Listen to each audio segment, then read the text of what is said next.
Hola, gracias por estar allí, gracias por estar en Sin Manual.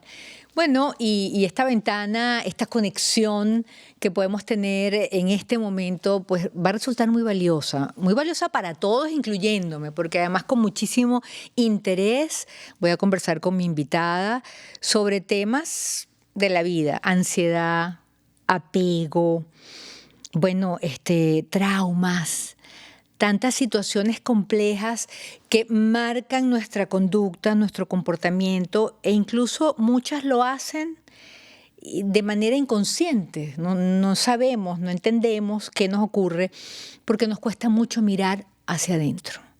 En esta vida tan acelerada, en esta vida tan llena de desafíos, retos, en este día a día tan vertiginoso, donde además estamos viendo cómo el año, este 2025 se nos va así y se nos fue el 2024, y ver hacia adentro está resultando cada vez más costoso, desde el punto de vista del tiempo y, por supuesto, desde el punto de vista del valor. Hoy vamos a ver hacia adentro, o vamos por lo menos a tener la inquietud y herramientas para de una u otra manera dar el paso o sembrar quiero hacerlo, o sembrar esa duda de tal vez lo que yo estoy sintiendo o cómo me estoy comportando pueda responder a algo que me ocurrió en el pasado. En fin, ya no comento más, dejemos que sea pues mi invitada, Carolina Blanco. Carolina, gracias por estar en Sin Manual, bienvenida. Gracias, Ana, a ti por la invitación. Estoy muy feliz de estar aquí con vosotros y compartir este momento. Carolina es psicólogo clínico, tiene un máster en coaching, un máster en terapia familiar sistémica, es creadora del método Crecer, es especialista en ansiedad, en trauma y en apego. Vaya, ¿no? Es decir, mucho de cara a lo que nos ocurre en el día a día y que muchas veces, Carolina, no sabemos. Y entonces la gente va en automático. Bueno, en mi caso, por ejemplo, yo estuve 20 años haciendo psicoanálisis. Y entonces también a veces revisar tanto para atrás, entiendes todo lo que pudo hacerte bien o mal, todo lo que ocurrió atrás, pero no tienes como que herramientas para resolver el presente.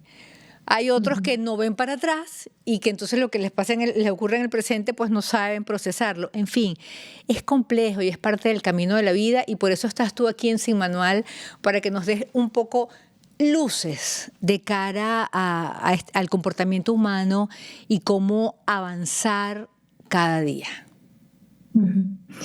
Bueno, creo que has dicho algo muy, muy importante, ¿no? Que es a veces vamos de un extremo a otro, o nos quedamos mirando continuamente el pasado para entender, para estar allí atrapados, revisando continuamente, o nos faltan herramientas para gestionar el presente. Y evidentemente tiene que ser una mezcla de todo, porque ese automático con el que vamos en el día a día es precisamente el que nos impide cambiar en profundidad cosas que nos limitan o que tendemos a repetir, aunque sea de una forma inconsciente y sin querer. Y todo eso sí que tiene que ver, evidentemente, con nuestras vivencias pasadas, sobre todo en nuestra crianza. Ahí está el origen de cómo se formó parte de nuestra personalidad, y conocerlo es importante. Siempre digo que cuando una persona acude a terapia o acude con un sufrimiento, ese sufrimiento, esa dificultad, no es más que la forma que la persona tuvo de resolver un sufrimiento pasado, solo que esa solución en el presente ya no le funciona y precisamente le genera el problema. Y conectar esas dos partes, ¿no? El pasado con el presente, es parte de la solución que a veces buscamos. Tú tienes varias cuentas en Instagram, tu cuenta personal, tu cuenta como profesional de la salud, y está Ilusionarme, @ilusionarme. Me llama la atención... Ilusióname. Me llama la atención el nombre. ¿Es tan importante la ilusión en la vida?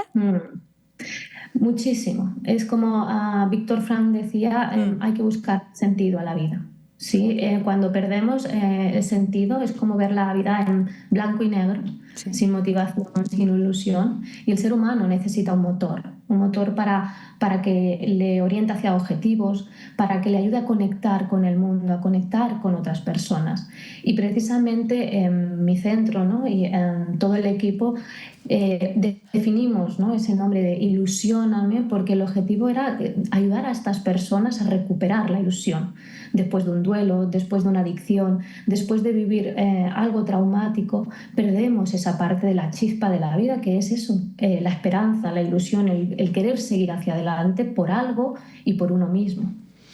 A mí me encanta o me gusta mucho el enfoque que haces de temas vitales y en este caso de la ansiedad. Eres Ujú. experta en ansiedad y el enfoque no es la ansiedad es algo malo, sino la ansiedad está allí para ser una alerta, para protegerme. El tema es cómo manejar la ansiedad. Y yo creo que, no sé, de 100 personas, 99 estamos o hemos estado siendo víctimas de la ansiedad. ¿Cómo ver? Porque ese enfoque me parece bien atractivo, bien importante.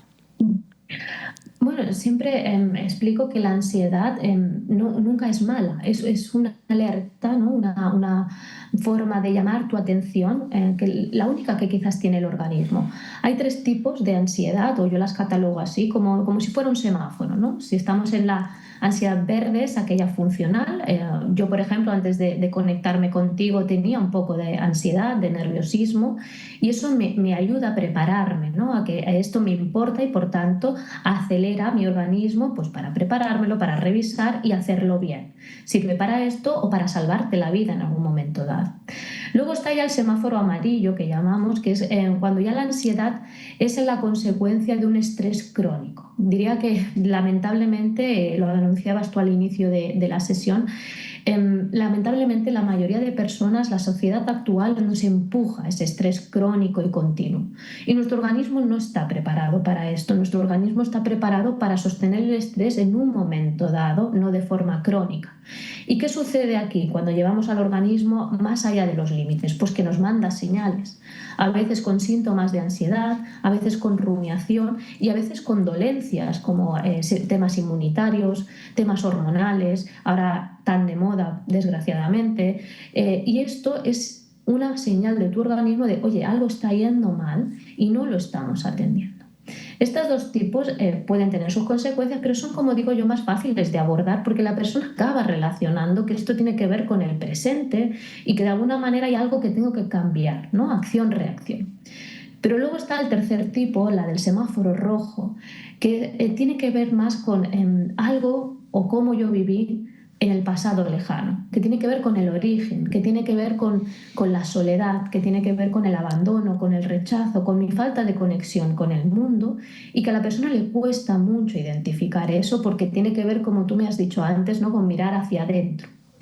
Y esta parte es muy difícil de gestionar porque aquí es donde se desarrollan ya patologías, ¿no? Lo que le llamamos la ansiedad patológica, como un TOC, como una agorafobia, como una adicción. Y estos no son más que mecanismos para decir cómo yo lidio con ese dolor tan profundo que me supone esa soledad que ni reconozco. Porque una persona bebe sabiendo que beber, que el alcohol es malo, porque así se apaga, porque así de alguna manera respira, porque así de alguna manera nos siente. Y es importante que antes de abordar la ansiedad sepamos qué es lo que me está causando esa ansiedad y que yo entienda que es una señal de mi organismo de que algo no está yendo bien y yo necesito atender. Es algo, Carolina, que se controla, o sea, se vive con eso. Cuando, por ejemplo, estamos hablando de una adicción, entiendo que en el caso de los alcohólicos es eso, o sea, si bebes un poquito ya retorna de los drogadictos o adicción a la comida. ¿Es algo Ujú. que se puede mantener a raya? ¿De qué manera? ¿Y cómo ustedes son expertos en esto? Ujú. La cuestión es primero entender que eso que yo estoy haciendo me está aliviando algo, un dolor, una ansiedad, un estrés, es decir, está aliviando. Por tanto, si yo quito lo que me alivia o lo intento quitar de golpe, ¿qué va a pasar? Que yo eso me va a ser difícil sostenerlo porque no tengo otra herramienta, otra cosa que sustituya el problema o que incida en la causa. Es como si tenemos fiebre y yo me tomo un paracetamol. Me tomo un paracetamol y se va la fiebre, ¿vale? ¿Pero qué causó la fiebre? ¿Es un déficit de vitaminas? ¿Es una infección? ¿Es un virus? ¿Es qué? Porque tengo que incidir sobre eso. Por tanto, si yo tengo una adicción, la adicción al final es una ansiedad que yo calmo, pues eso, la comida, las redes sociales, las películas, droga, alcohol, con cualquier cosa que me calme. Y yo noto un alivio. Y es, ok, pero ¿y si aprendemos a sostener un poco ese malestar y yo pongo algo ahí diferente que me lo calme? Normalmente tiene que ver con no sentirme solo, con sentir que me incluyo en otro sitio, con sentir que puedo gestionar mis emociones, que ni siquiera a veces las identifico ni las sé registrar. El tema emocional aquí, por ejemplo, es un punto clave, el saber reconocer y gestionar emociones negativas que nos disgustan y que ni reconozco ni atiendo, como la ira, la tristeza, el miedo, la culpa, la vergüenza. La culpa y la vergüenza son grandes detonantes de ansiedad. Claro, pero ¿qué pasa cuando sabes todo eso y sin embargo caes? Bueno, cuando sabemos esto, yo siempre digo que el conocer no significa integrar. Ok. Sí, es una diferencia importante. Muchas personas acuden a terapia y te dicen, ¿no? Ah, no, sí, es que esto ya lo entiendo, ya lo sé. Es más, normalmente la gente que sufre ansiedad suele ser personas inquietas que buscan, que investigan, ¿no? Y te dicen, no, es que ya lo entiendo, digo, lo sé, pero es que no lo estás integrando, no lo estás incorporando dentro. Simplemente te quedas en la mente, porque son personas que son muy cognitivas, quieren resolver las cosas desde la mente, desde pensar, desde cambiar la forma de pensar, en vez de calmar mi cuerpo, mi organismo. Si estoy nervioso, identifico que estoy nervioso porque mi jefe me ha dicho algo que yo que interpreto que me puede echar, que ya no lo estoy haciendo bien. Primero, ¿esto es real o es que tiene que ver con mi herida de rechazo? No, mira, es que esto me suena a mi padre. Ok, vale, primero lo entiendo. Luego, ¿qué puedo hacer con esto? ¿No? ¿Puedo rebatir este argumento? O mira, creo que mi jefe en el fondo es que tiene un mal día y es que al igual no tiene que ver conmigo. Esto que acabo de definir es muy complicado para ese tipo de persona porque en general no han hecho un crecimiento emocional desde que fueron niños. Por tanto, cuando ese jefe se enfada, tendemos al egocentrismo, es decir, ese jefe se ha enfadado conmigo porque yo he hecho algo mal y tiene que ver conmigo y por tanto soy despreciable, vergonzoso o no lo estoy haciendo bien. En vez de entender que tiene que ver quizás con la otra persona. Esta es la diferencia entre entender e integrar. Y no es sencillo para hacerlo solos, por ejemplo. Por eso requerimos a veces el acompañamiento terapéutico. Justamente, Carolina, hablas de ese crecimiento emocional cuando somos niños. Y Ujú. la verdad, yo tengo dos niñas, son morochas, tienen 14 años, y de las cosas que más me duele es cómo en esta generación, en estos tiempos, le hemos destruido la infancia a los niños. Los niños precozmente están sometidos a tantos estímulos. La sociedad los está convirtiendo en mini consumidores de productos. Santa, yo creía en Santa Claus o Niño Jesús, que llamamos acá, no sé, tenía 14, 15 años y yo le hacía la carta. O sea, mis hijas Mm. resulta que se enteraron como a los 10 años y me engañaban a mí, haciéndome creer, no que en el colegio me lo dijeron, no que, o sea, es algo que por más que intentes protegerlos, están tan Mm. expuestos que a mí me da dolor y digo, ¿cómo les hemos robado la infancia? Entonces, ¿qué desarrollo emocional pueden tener unos niños expuestos a lo todo ya, a lo todo rápido? Cuando mis hijas me piden cosas, a propósito me tardo. Y la niña, mamá, pero dame esto, pero responde. Ya va, ya va. Mm. No saben ni siquiera esperar. Entonces, Mm. ¿qué generaciones estamos construyendo? Si ya nosotros venimos lesionados, ¿qué será esto? Mm. Es una preocupación, evidentemente, para todas las mamás y papás. Yo, la mía, por suerte, aún es más pequeña. Pero sí es verdad que la sociedad y todo ha ido evolucionando de una forma excesivamente rápida para la cual no nos hemos podido adaptar. El ser humano necesita un tiempo para adaptarse a los cambios. Uno de esos cambios fue la introducción de redes sociales, tecnología, etcétera, etcétera. No nos ha dado margen. Y siempre hago el mismo símil como con el tabaco. Cuando el tabaco, ¿no?, empezó, aquello parecía algo maravilloso, ¿no? Era una moda, nada, eso no hacía ni daño, ¿no? Como digo yo. Y es lo mismo, nos ha pasado exactamente igual porque el ser humano tiende a progresar, pero a veces no a aprender de los errores, ¿no?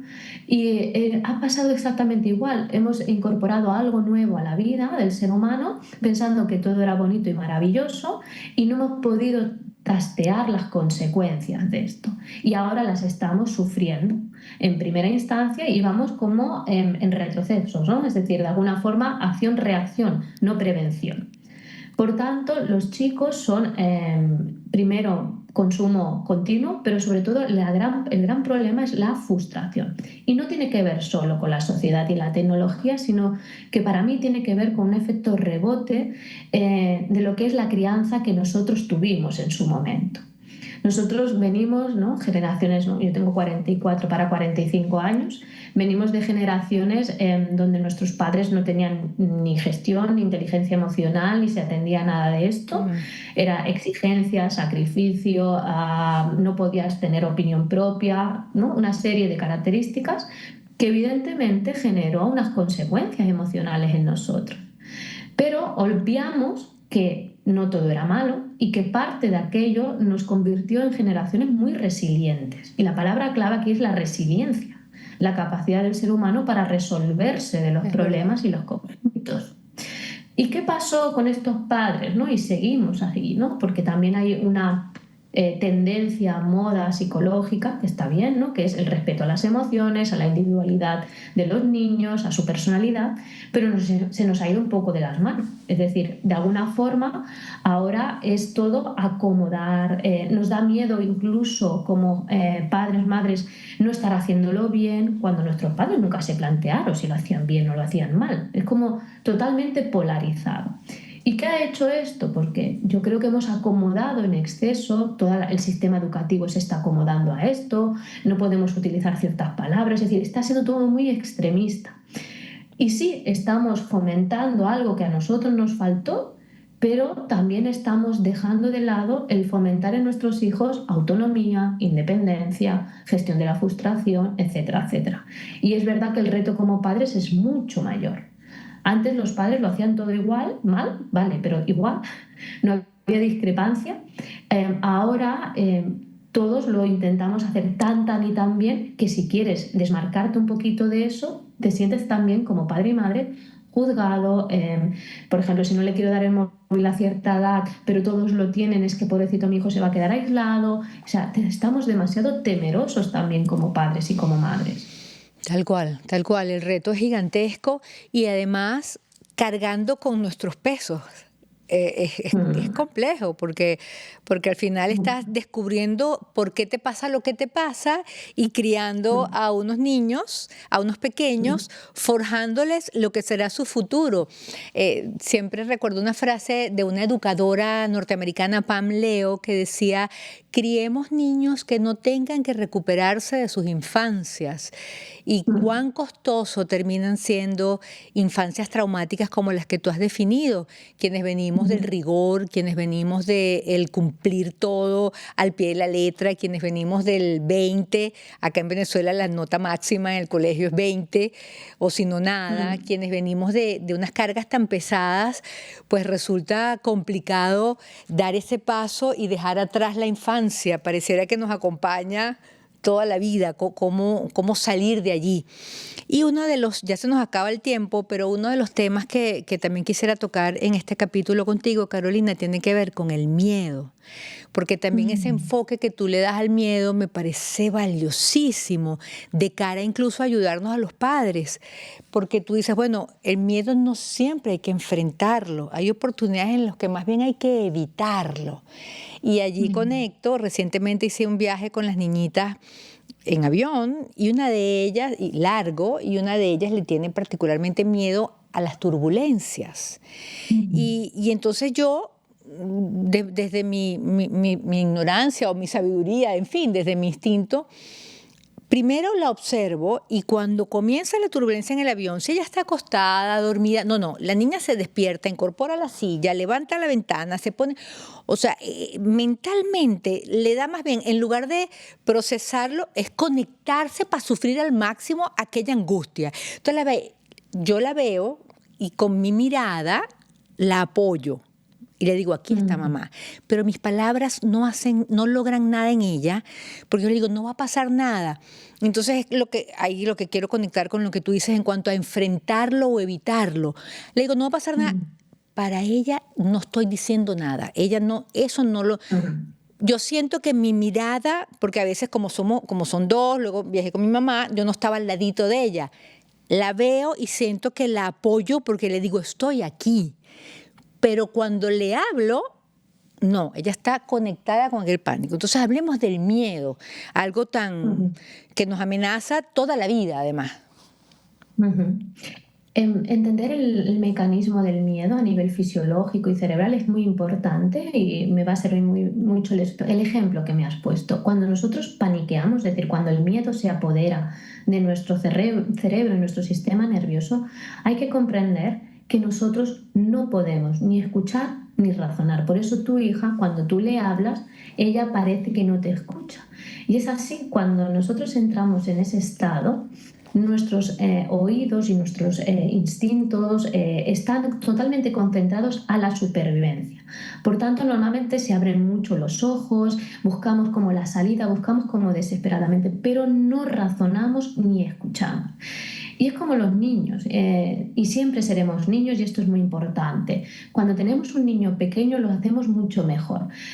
Cuando un niño pequeño entra en este tipo de miedo y pánico, nosotros cogemos al niño, lo acunamos, lo calmamos y desde la calma le podemos razonar o hablar en función de la edad que tiene.